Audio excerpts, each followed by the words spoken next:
Ethers and एपॉक्साइड्स। ठीक है जी, ethers and एपॉक्साइड्स। अब इसका मतलब क्या है, देखिए ईथर्स एंड एपॉक्साइड्स में क्या होता है, जैसे कि अल्कोहलिक ग्रुप था तो उसे हमने डिनोट किया ROH, उसका एक बेसिक फॉर्मूला था ROH। फिनॉल को हमने जब लिखा तो फिनॉल को हमने लिखा बेंजीन के ऊपर OH। तो ये जैसे बेसिक फॉर्मूला थे किसके, अल्कोहल ग्रुप के, उसी तरीके से ईथर्स का जो बेसिक फॉर्मूला होता है वो होता है ROR। इसका मतलब है कि एक ऑक्सीजन से यहां पर एक अल्काइल ग्रुप लेफ्ट में और एक अल्काइल ग्रुप राइट में जुड़ा होता है। ठीक है, एक अल्काइल ग्रुप लेफ्ट में और एक अल्काइल ग्रुप राइट में जुड़ा होता है, इसे हम क्या कहते हैं, ईथर्स कहते हैं। क्लियर हो रही है। अब यहां पर ईथर्स जो हैं वो दो तरीके के होते हैं। पहला होता है सिमेट्रिकल ईथर। सिमेट्रिकल ईथर्स के अंदर जैसे ऑक्सीजन के इधर लेफ्ट साइड पे और राइट साइड पे सेम नंबर ऑफ कार्बन की क्या हो, चेन हो, और यहां पर भी सेम नंबर ऑफ कार्बन की क्या हो, चेन हो, तो उसे हम क्या कहते हैं, सिमेट्रिकल ईथर कहते हैं। जैसे कि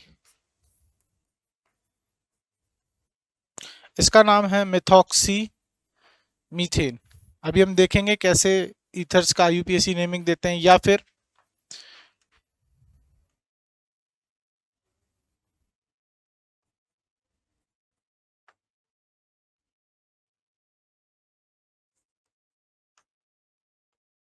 इथॉक्सी ईथेन,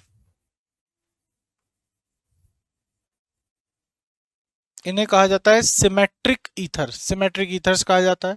अगर मैं बोलूं दूसरा टाइप, तो दूसरा टाइप होता है अनसिमेट्रिक या एसिमेट्रिक ईथर्स। अनसिमेट्रिक या एसिमेट्रिक ईथर्स क्या होते हैं, जिसके अंदर ऑक्सीजन के दोनों तरफ कार्बन चेन जो है वो सेम ना हो। अब अगर आप यहाँ गौर से देखेंगे तो यहाँ पर एक तरफ तो एक ही कार्बन है और यहाँ पर दो कार्बन है, तो सिमेट्री क्या हो गई, खराब हो गई, अनसिमेट्रिक ईथर हो गया। इसका नाम है मिथॉक्सी ईथेन।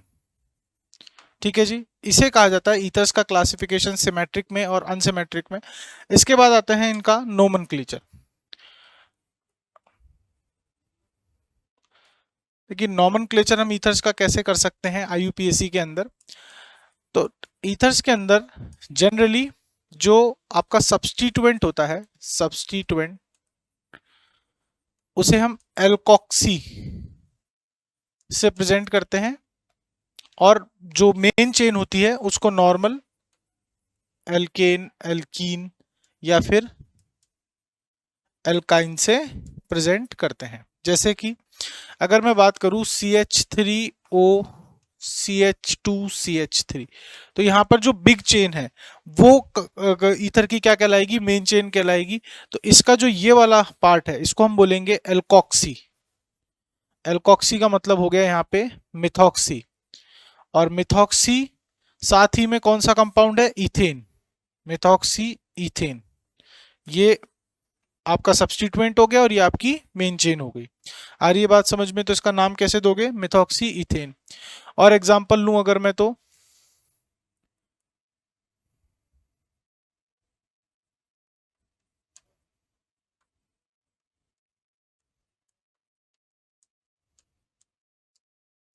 इसको क्या बोलोगे, इथॉक्सी प्रोपेन। नोट्स में हमने और एग्जांपल डाल दिए हैं, उस एग्जांपल्स को आप करोगे तो आपको आईयूपीएसी नोमेनक्लेचर इसका बहुत अच्छे से क्लियर हो जाएगा। फिर अगेन जब हम ईथर्स की बात कर चुके हैं, इनके क्लासिफिकेशन की बात कर चुके हैं, तो हमारे पास जो आता है वो आता है methods of preparation of ethers. Methods of preparation of ethers, इसका मतलब ये है कि प्रोडक्ट साइड पे हमारा ईथर रहेगा और हमें डिफरेंट डिफरेंट कंपाउंड्स के साथ क्या करना है, ईथर्स को प्रिपेयर करना है। देखिए जी, अब हम पढ़ेंगे methods of preparation of ethers.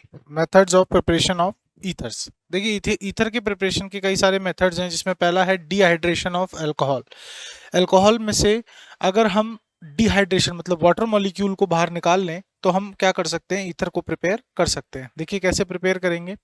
2ROH को कंसंट्रेटेड H2SO4 के साथ रिएक्ट करवाया in presence of concentrated H2SO4 और हीट, तो हमें क्या मिलता है, सीधा ईथर मिलता है और साथ में वाटर मॉलिक्यूल बाहर निकल जाता है। वाटर मॉलिक्यूल के बाहर निकलने के कारण रिएक्शन को क्या कहा जाता है, डिहाइड्रेशन रिएक्शन कहा जाता है। उसके बाद आता है विलियमसन सिंथेसिस। विलियमसन सिंथेसिस के अंदर हम क्या कर रहे हैं, अल्काइल हैलाइड की रिएक्शन Na+O-R- जैसे एक कंपाउंड्स के साथ कंप्लीट करा रहे हैं, जिसकी वजह से हमें क्या मिल रहा है, ROR और NaX मिल रहा है, क्योंकि यहाँ पर X पर डेल्टा माइनस, R पर डेल्टा पॉजिटिव चार्ज है, जिसकी वजह से NaX और हमें क्या मिल रहा है, ROR कंपाउंड मिल रहा है। अनसिमेट्रिकल ईथर्स प्राप्त हो रहे हैं। फिर जो थर्ड रिएक्शन है वो है from alkyl halides. Alkyl halides की रिएक्शन Ag2O के साथ इन हीट के संपर्क में कराने से हमें क्या मिलते हैं, ईथर्स मिलते हैं। और साथ में हमें क्या प्राप्त होती है, अर्जेंटम हैलाइड्स प्राप्त होते हैं, सिल्वर हैलाइड्स हमें प्राप्त होते हैं। उसके बाद जो फोर्थ रिएक्शन आती है वो हमारी आती है फ्रॉम डायएजोमीथेन। डायएजोमीथेन इस कंपाउंड को कहा जाता है। जब इसकी अल्कोहल की रिएक्शन डायएजोमीथेन के साथ इन प्रेजेंस ऑफ BF3 कराई जाती है, तो हमें यहाँ पर मिथॉक्सी ईथर्स क्या होते हैं, प्राप्त होते हैं। साथ में N2 गैस क्या हो जाती है, एनवायरनमेंट में लिबरेट हो जाती है। उसके बाद हम पढ़ते हैं ईथर्स की केमिकल रिएक्शंस। ईथर्स की केमिकल रिएक्शंस हम पढ़ते हैं। उसके बाद ईथर्स की केमिकल रिएक्शन में आती है सबसे पहली रिएक्शन, जो ईथर है उसके दो मॉलिक्यूल और ग्रिनगार्ड के साथ जब हम उसे रिएक्ट कराते हैं तो हमें ग्रिनगार्ड ईथर कॉम्प्लेक्स मिलता है। ये ईथर्स की कैरेक्टरिस्टिक होती है। क्या होती है, कैरेक्टरिस्टिक्स होती है ईथर की। ईथर हमेशा ग्रिनगार्ड के साथ रिएक्ट करके ग्रिनगार्ड ईथर कॉम्प्लेक्स बनाते हैं, जो कि कुछ इस तरीके का हमें दिखाई देता है। पहली रिएक्शन कंप्लीट हुई। उसके बाद जो दूसरी रिएक्शन आती है वो आती है हाइड्रोलाइसिस। हाइड्रोलाइसिस का मतलब होता है एडिशन ऑफ वाटर। ROR के साथ हम H2O को अगर ऐड करें, देखो जब हमने अल्कोहल में से वाटर निकाला था तो ईथर मिला था। अब अगर ईथर में वाटर ऐड करेंगे तो हमें क्या मिल जाएगी, अल्कोहल मिल जाएगी। तो हाइड्रोलाइसिस ऑफ ईथर से हमें क्या मिलती है, अल्कोहल प्राप्त होती है। फिर आता है dissociation of halogen acid. Dissociation of halogen acid का मतलब है HX, HCl, HBr, HI, HF, सारे क्या हैं, हेलोजन एसिड्स हैं। जब ये ईथर के साथ रिएक्ट करते हैं तो हमें क्या मिलती है, अल्काइल हैलाइड मिलती है और अल्कोहल मिलती है। जब इसको हम फर्दर वापस HX के साथ रिएक्शन कराते हैं तो हमें क्या मिलती है, अल्काइल हैलाइड मिलती है विद दिस अनसिमेट्रिकल, या फिर कह सकते हो इसको, अगर 1 नंबर कार्बन चेन बोल रहा हूँ, इसको 2 नंबर कार्बन चेन बोल रहा हूँ, तो 2 नंबर कार्बन चेन के साथ हमें क्या मिलती है, हेलोजन ग्रुप का एडिशन मिलता है और साथ में हमें क्या मिलता है, वाटर प्राप्त होता है। तीसरी जो रिएक्शन आती है वो आती है जीजल मेथड। जीजल मेथड में हम क्या कर रहे हैं, एरोमेटिक ईथर की रिएक्शन करा रहे हैं हाइड्रोजन आयोडाइड के साथ, HI के साथ। तो हमारे को 130 डिग्री सेंटीग्रेड टेम्परेचर पर हीट देने पर होता क्या है कि यहाँ पर ये जो पूरा कंपाउंड है इसकी जगह पर हमें क्या मिलता है, फिनॉल मिलता है और CH3I मिलता है। अगर इस CH3I की रिएक्शन हम अर्जेंटम नाइट्रेट, सिल्वर नाइट्रेट के साथ कराएं तो हमें सिल्वर आयोडाइड और CH3NO3 टाइप कंपाउंड्स क्या होते हैं, प्राप्त होते हैं। उसके बाद जो रिएक्शन आती है वो आती है हेलोजिनेशन। हेलोजिनेशन रिएक्शन के अंदर हम क्या कर रहे हैं, C2H5O C2H5, इसको बोलेंगे इथॉक्सी इथेन। ईथर की रिएक्शन हम क्लोरीन के साथ कराते हैं in presence of H mu, तो हमें क्या मिलते हैं,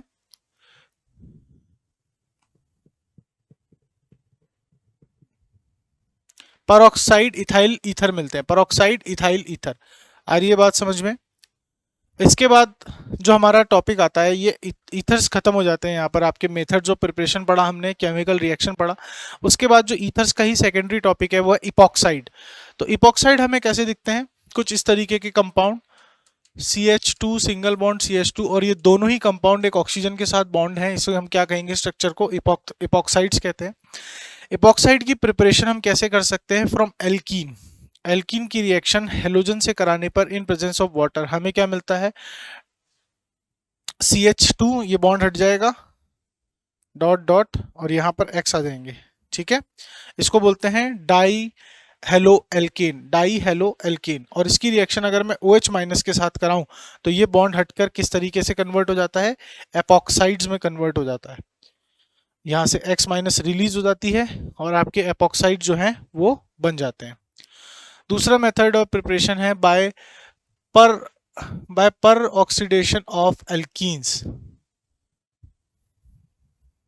इस मेथड के अंदर हम क्या कर रहे हैं, एल्कीन की रिएक्शन करा रहे हैं C6H5CO2OH के साथ। इसकी रिएक्शन कराने पर हमें डायरेक्ट सीधा क्या मिलता है, एपॉक्साइड्स मिलते हैं। और ये एपॉक्साइड के साथ साथ हमें क्या मिलता है, एरोमेटिक कार्बोक्सिलिक एसिड मिलता है, या फिर हम बोल सकते हैं बेंजोइक एसिड हमें प्राप्त होता है। एरोमेटिक कार्बोक्सिलिक एसिड्स हमें प्राप्त होते हैं।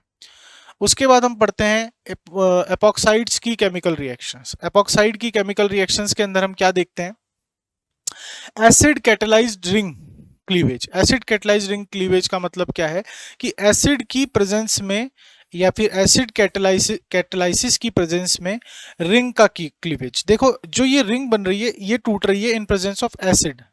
H2O के साथ रिएक्शन कराया इन प्रेजेंस ऑफ एसिड तो हमें क्या मिला, डायहाइड्रिक अल्कोहल मिली। इसको बोलते हैं एसिड कैटेलाइज्ड रिएक्शन, ठीक है। उसके बाद आती है base catalysed reaction. Base catalysed reaction में हमने क्या किया, बेस के साथ रिएक्शन कराई और इस रिंग को तोड़ा तो हमें क्या मिल रहे हैं, अनसिमेट्रिकल ईथर और अल्कोहल का मिक्सचर कंपाउंड मिल रहा है। और ये अमोनिया के साथ भी अगर मैं रिएक्शन कराऊं तो इस तरीके का कंपाउंड हमें प्राप्त होता है। फिर जो थर्ड रिएक्शन आती है वो आती है आपकी ग्रीनगार्ड रिएक्शन, ग्रीनगार्ड रिएजेंट के साथ। जब भी मैं RMgX के साथ कराता हूँ एपॉक्साइड की रिएक्शन तो हमें क्या मिलता है, RCH2CH2OMgX। और अगर इसकी हाइड्रोनियम आयन H3O+ आयन के साथ रिएक्शन कराऊं तो मुझे मिलती है अल्कोहल। इनके साथ ही हमारा कंप्लीट होता है ईथर्स एंड एपॉक्साइड का चैप्टर भी, जिसके अंदर हमने क्या पढ़ा, ईथर्स के सारे मेथड्स ऑफ प्रिपरेशन पढ़े, एपॉक्साइड के सारे मेथड्स ऑफ प्रिपरेशन पढ़े, ईथर्स के केमिकल रिएक्शन पढ़े और एपॉक्साइड्स के केमिकल रिएक्शन पढ़े।